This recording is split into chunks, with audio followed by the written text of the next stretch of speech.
నిన్న జరిగిన సమావేశంలో రేవంత్ రెడ్డి గారు ఉన్నా, అది కాంగ్రెస్ మీటింగ్ అయి ఉన్నా కూడా అక్కడ టీడీపీ జెండాలు ప్రత్యక్షమయ్యాయి.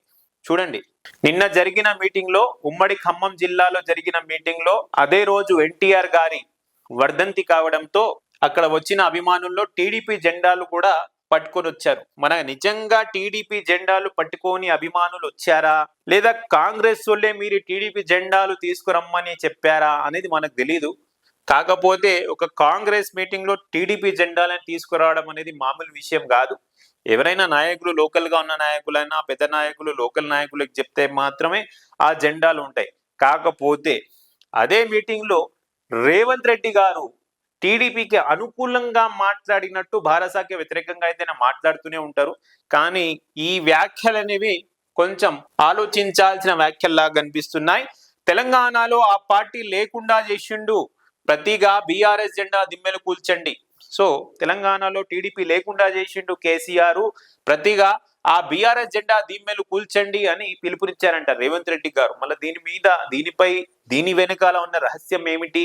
కాంగ్రెస్ పార్టీ, బీఆర్ఎస్ పార్టీ వేరు, మళ్ళీ తెలుగుదేశం పార్టీ కూడా, తెలంగాణలో తెలుగుదేశం పార్టీకి కాంగ్రెస్ పార్టీకి సంబంధం లేదు. సంబంధం లేనప్పుడు మళ్ళా తెలంగాణలో ఆ పార్టీ లేకుండా చేసిండు ఆ ఫీలింగ్ ఎందుకు వస్తుంది? సో ఆ విధంగా ఆయన వ్యాఖ్యలు ఎందుకు చేశారో ముఖ్యమంత్రి రేవంత్ రెడ్డి గారు టీడీపీకి అనుకూలంగా మాట్లాడారా, బీఆర్ఎస్ కి అయితే వ్యతిరేకంగా మాట్లాడారు, అది 100% కరెక్ట్. మరి టీడీపీకి అనుకూలంగా ఈ వ్యాఖ్యలు దేనికి సంకేతం అనేది మనకు తెలవాలి. తెలంగాణలో ఎన్టీఆర్ అభిమానులు ఉన్నారు, చంద్రబాబుకు సహచరులు, అనుచరులు ఉన్నారు. వీరందరికీ విజ్ఞప్తి చేస్తున్నది ఒక్కటే, తెలంగాణలో తెలుగుదేశం పార్టీ ఉండొద్దని కక్షగట్టి ఆ పార్టీ నాయకత్వాన్ని దెబ్బతీసిన కేసీఆర్ బీఆర్ఎస్ ను 100 మీటర్లు గోతి తీసి పాతి పెట్టాలంట. 100 మీటర్ల గోతి తీసి పాతి పెట్టాలి అని సూచిస్తున్నారు ముఖ్యమంత్రి రేవంత్ రెడ్డి గారు. మళ్ళీ ఇవి లా అండ్ ఆర్డర్ కంట్రోల్లో ఉంటాయా?